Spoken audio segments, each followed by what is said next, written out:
Hi families. Well, here we are a month into distant learning and school closure. At the onset of this reality, I was convinced that we would reconvene as a school community by this time. Yet, here we are, grappling with the news that our school year will end physically separated from one another. That leaves a sickening feeling in my stomach as I think of our 8th graders who don't get to experience their graduation and send off to high school. As our kindergartners are unable to celebrate their annual prayer service, and our 2nd graders who are supposed to be going to their first communion this weekend, and our school community as a whole, unable to have the closure that a traditional school year deserves. I wanted to take a few moments and share some thoughts with you, both to students specifically and to parents specifically. So I'll begin with students. I want you to know that we miss you. We know that distant learning is not ideal, and there is so much missing with this platform. Most importantly, it's the connectedness of your classmates and your teachers. I have heard from many of our parents how well distant learning is going. I've also heard from many of your parents how challenging distance learning is going. We know that you are unique, and there is not going to be a perfect approach that fits every child at St. Joe's School. And what a boring place this would be if we were all the same. I want you to know 3 very important points, students. First, your teachers and myself, we care most about your physical, mental, and spiritual well-being. Take time to play outside. Take time to talk to your friends, enjoy your siblings, do some chores. Take time to pray. Take time to learn a new hobby and enjoy hobbies that you've had. These are good and they're necessary for your overall well-being. That is your teachers and my first priority for you. Secondly, we want you to keep learning. We believe that you can keep learning. As teachers, we care deeply about your growth in reading, writing, math, science, social studies, and the list goes on for subject areas.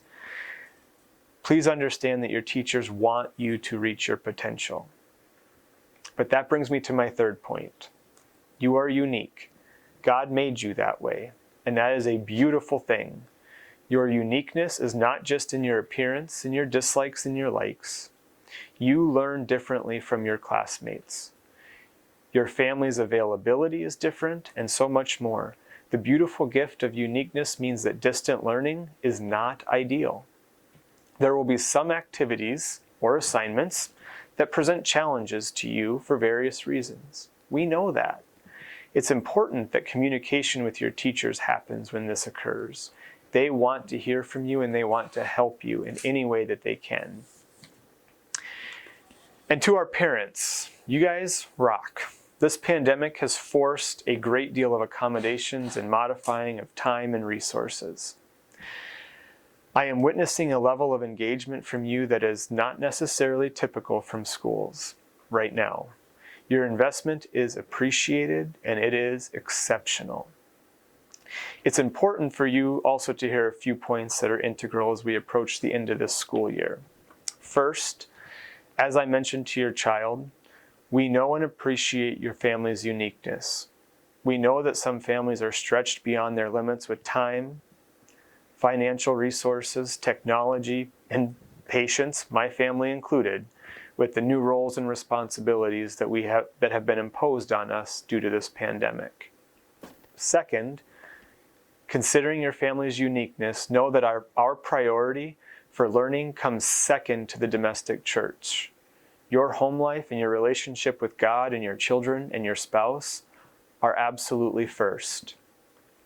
Third, do what you can do to support your child's academic learning and distance learning without compromising your priority.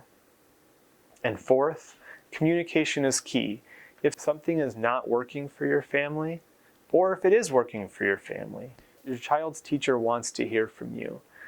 We have a unified goal in making this closure be as positive of an experience as possible for teachers, for students, and for you as parents. And that communication is absolutely essential. I've had a few consistent questions that I'd like to address with you all as well. First, many parents have asked a question about grading. as throughout this time of school closure.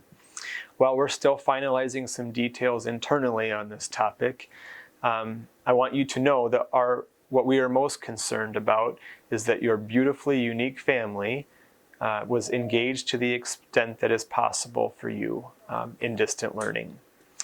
Second, as we learn directives on what transpires with social distancing, we will have an opportunity for you and your child to come in and pick up any items that remain at school, as well as to drop off items that you have that belong at school.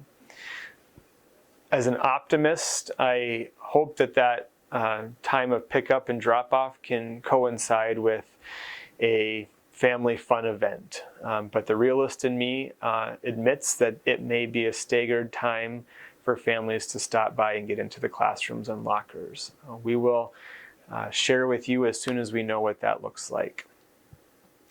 From my youngest days of memory, I recall my mother so clearly reminding me of the virtue of patience and her saying, "Andrew, you don't have to be in control of everything."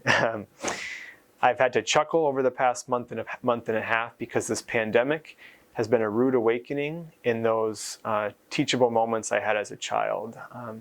I have been reminded that I need to have more patience and that there are many things that are out of my control. I pray that your family is well and that you are embracing the good things that come from this extraordinarily challenging time, and know that those prayers will continue throughout this school year and beyond. I hope that your family can join us in a virtual event this weekend with the dinner dance auction, and know that the communication from your family to the school is important.